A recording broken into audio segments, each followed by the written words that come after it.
Greetings o mabuhay to everyone. I am Edric Marcos C. Florentino, Deputy President of EAROPH International. I wish to thank for allowing me to introduce to you an international organization that focuses on relevant issues and concerns in today's living conditions and environments, particularly in the areas of planning and human settlements. So without further ado, let's get into this. Now I'll be doing a short, brief yet comprehensive presentation about EAROPH. Well, to start the ball rolling, let's answer the most asked question. What is EAROPH? Well, EAROPH is an acronym of Eastern Regional Organizations for Planning and Human Settlements. It is an international organization that is a non-stock and non-profit, non-governmental organization. Actually, EAROPH is composed of individuals and groups of professionals and organizations that aims to improve the living condition of its citizens in their respective areas. Now, to know more about the organization, let's go to the history of EAROPH. The Eastern Regional Organization for Planning and Human Settlements was founded in 1956 during its very first Congress in New Delhi, India. This was after a number of initial formation meetings before that year. Now, 4 years after the 1956 formation, the first constitution of EAROPH was approved in 1960 during the Second EAROPH International Congress held in Tokyo, Japan. Now, the first Secretariat of EAROPH was manned by EAROPH India in those initial years. Okay? Now, the office of the Secretariat was located in New Delhi, India. And soon after, the location of the Secretariat was transferred in Kuala Lumpur, Malaysia, since 1978 up to the present time. And as per this recording, EAROPH Malaysia is the one managing the EAROPH Secretariat. Now, EAROPH boundaries covers from Asia, Australia, and the Pacific region. I will not be mentioning the names of those countries within those boundaries because it might take me some time to mention them all. And of course, I don't want to miss one of them. But let me just mention few organizational affiliation of EAROPH. First, EAROPH has gained its accreditation of a non-governmental organization, an NGO status under the United Nations Economic and Social Commission for Asia, otherwise known as UNESCO Asia. Another affiliation is with the United Nations Habitat and other local and international organizations. Furthermore, EAROPH is an autonomous regional organization that has a close ties with the International Federation for Housing and Planning with the initial of IFHP, and its headquarters is based at Hague. So let's dig deeper on the organization. And let's talk about the objectives and activities of EAROPH. Well, the activities of EAROPH are to study and promote the well-being of human settlements, with of course focuses on spatial application to the potentialities and the needs of the countries within the EAROPH region, but not limited to the following. A, the attainment of sustainable human settlements and environments. We have B, the theory and practice and implementation of all aspects in urban, rural planning and management, at the local, regional, national, and at the international level. Now, let me also mention other activities of EAROPH. A. By promoting coordination, cooperation, and consultation between all persons and bodies interested in these areas. B. By establishing or encouraging the establishments, by incorporation and by practical support to national and international organizations whose aim coincides wholly or in part of those of EAROPH. C. By the study of the principles and facts, by research, by carrying out inquiries, and by collecting statistics, and by the collection, utilization, and dissemination of information and documents, whether published or being published throughout the world, either by conventional means or through the use of information and communication technology, which, of course, the materials are directly or indirectly in consonance with EAROPH's objectives, and by fostering relationship with existing libraries. And E. By convening or organizing practical studies, courses, lectures, and periodic international congresses, and by the organization or promotion of exhibitions, competitions, and gathering for the exchange of views. F. By publication of the review, bulletins, reports, and other documents. G. By assisting in the setting up of organizations that will enhance and strengthen EAROPH's objectives pertaining to human settlements. H. By constituting commissions, consultations, consultancies, committees, seminar groups, permanent or temporary, entrusted with special tasks to assist the private and public sectors. I. By establishing and maintaining relationship with public authorities, governmental, intergovernmental, or non-governmental organizations, including the regional agencies of the United Nations Organization, and J. By the creation of bodies legally distinct from EAROPH and collaboration with them, of course, in achieving the same aims. Now, these are the objectives and activities of EAROPH. Let's move on now to membership categories. Originally, there were 6 membership classes or categories. As of this recording, the individual lifetime membership has suspended temporarily.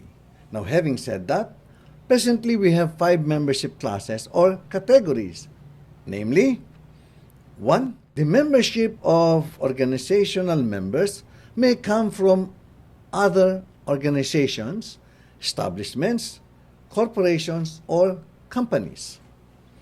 2. Organizational term members. The membership in this category are the authorized or official representatives from the organizational members. 3 is the individual members. This kind of membership is open to all individuals who are interested in planning and human settlements. 4 is the individual life members. As mentioned earlier, as of this recording, this is temporarily suspended. 5. Honorary members, who are the former presidents of this organization, the Secretary Generals, and some individuals who are bestowed by this title, which the Council approval, of course. Now, 6 is an associate organizational members. Now, moving on to the qualification of being an EAROPH members. Actually, the qualification of being a member of EAROPH are individuals or organizations or groups who are interested in all aspects of human settlements, environment, and organic. I will now present to you the process in applying membership in EAROPH. 1. After filling up all the necessary data in the membership form by the applicant, whether it's individual or by organization, the membership application has to be properly endorsed by an EAROPH chapter, where he or she or that particular organization is residing. Step 2. The said membership application form shall be forwarded to EAROPH Secretary General with an attached appropriate fees and payment required before the application is processed. Step 3. All membership applications shall be approved by the EAROPH Council members and must have a majority vote of acceptance. Now, if an application was not approved, a certain portion of the payment or fees will be returned to the applicant. Now, in regards to suspension or termination of membership, any member can be terminated by a cause, but may have a possibility of readmission, and the readmission must be approved by the council members. Now, I need to make mention as well the membership dues, right?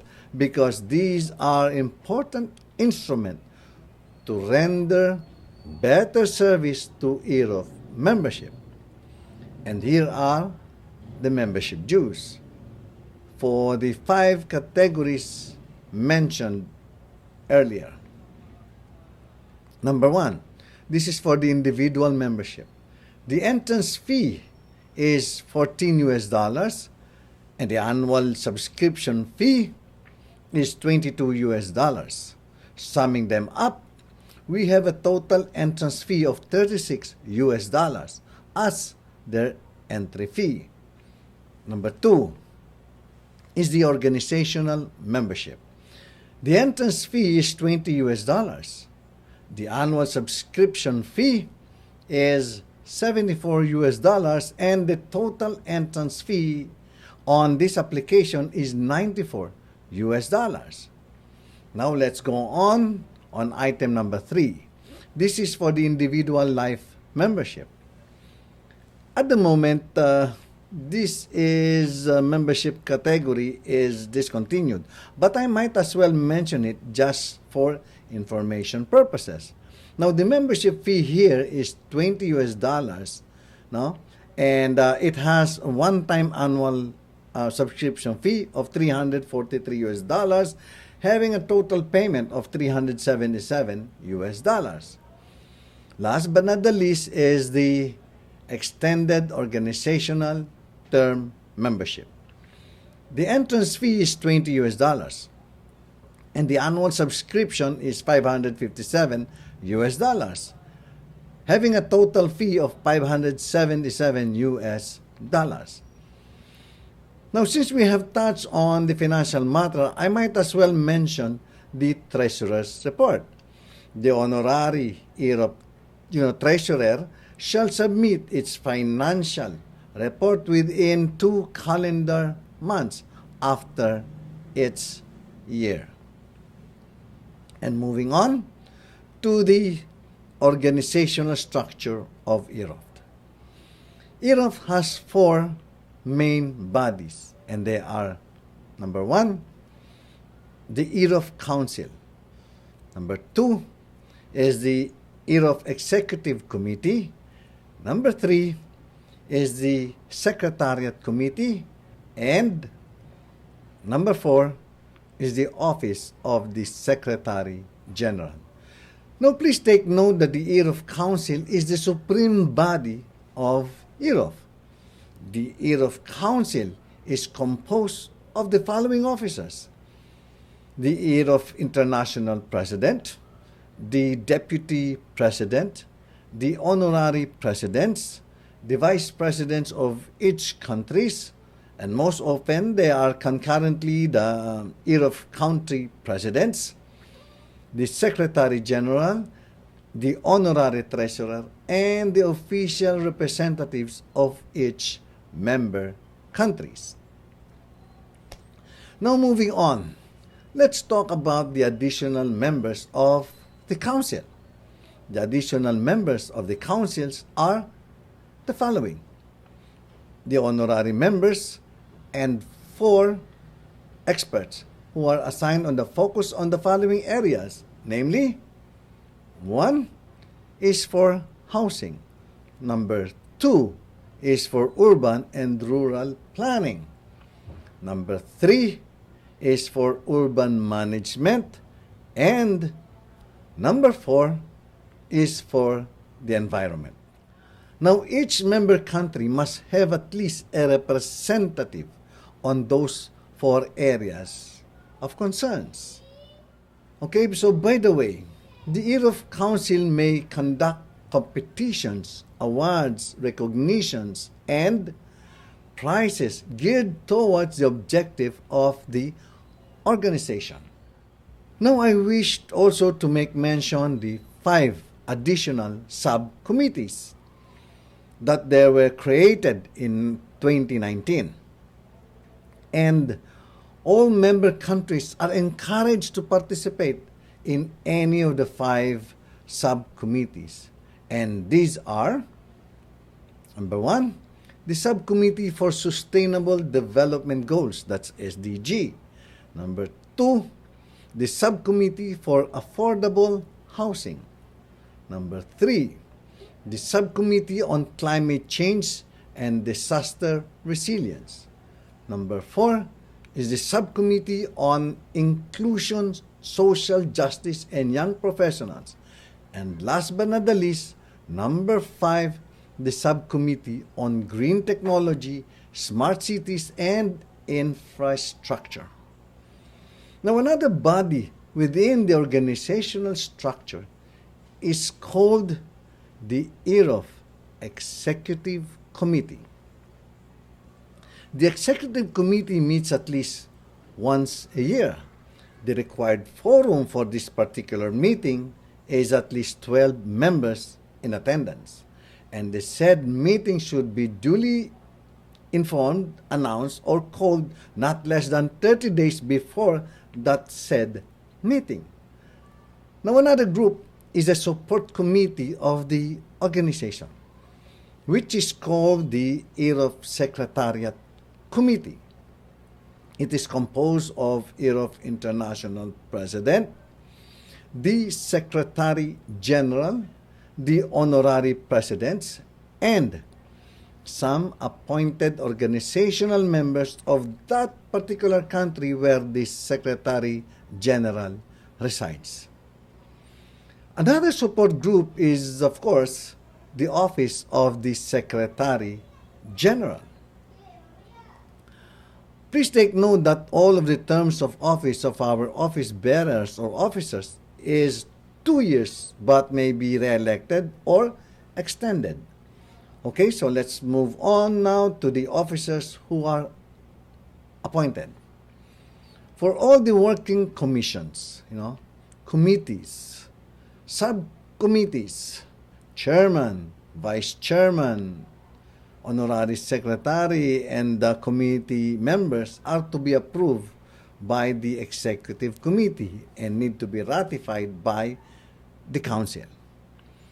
In line with reports, please take note that all reports should be submitted to the EAROPH Secretary General through the country president at the end of the year. They will all submit a closing report during the International Congress. And please take note also that the international officers, the national chapter officers, working commissions, committees, subcommittees, and all the working groups may conduct meetings to discuss matters in regards to EAROPH's objective, aims, and purposes. Now, EAROPH recognizes 3 official meetings, namely, number 1 is the ordinary meeting. Number 2 is the Council General Meetings, which is being held every International Congress. Now, in this particular meeting, the election of the next president by electing a deputy president, the vice presidents are elected here, as well as the Secretary General, the honorary treasurer, the council members, and during this time, they may appoint an auditor or legal advisor. Other agendas and all reports and other new arising businesses issues, and concerns may be included in this meeting. Now, this meeting requires 20 council members to constitute a quorum. And number 3 is the extraordinary general meeting, where 30 days notice is required. This meeting is called upon when urgent matters arises needed to be addressed and could not, wait to be calendared in the next regular meeting. Thus, an extraordinary general meeting is called. And also please take note that only members of the organization can vote and can hold the position. Now, in closing, I hope that I was able to give some important highlights and information about EAROPH. And I must admit that there are still a lot of things to say about this beautiful organization. But since I am constrained by time given to me, I may discuss it through on some other days, or maybe I may be able to discuss it deeper in our question and answer portion. Or you may email us your queries at EAROPHsecretariat@gmail.com or EAROPH.philippines@gmail.com. So once again, thank you for lending me your ears, and I do hope that I was able to give justice in introducing to you a beautiful organization named EAROPH. Mabuhay!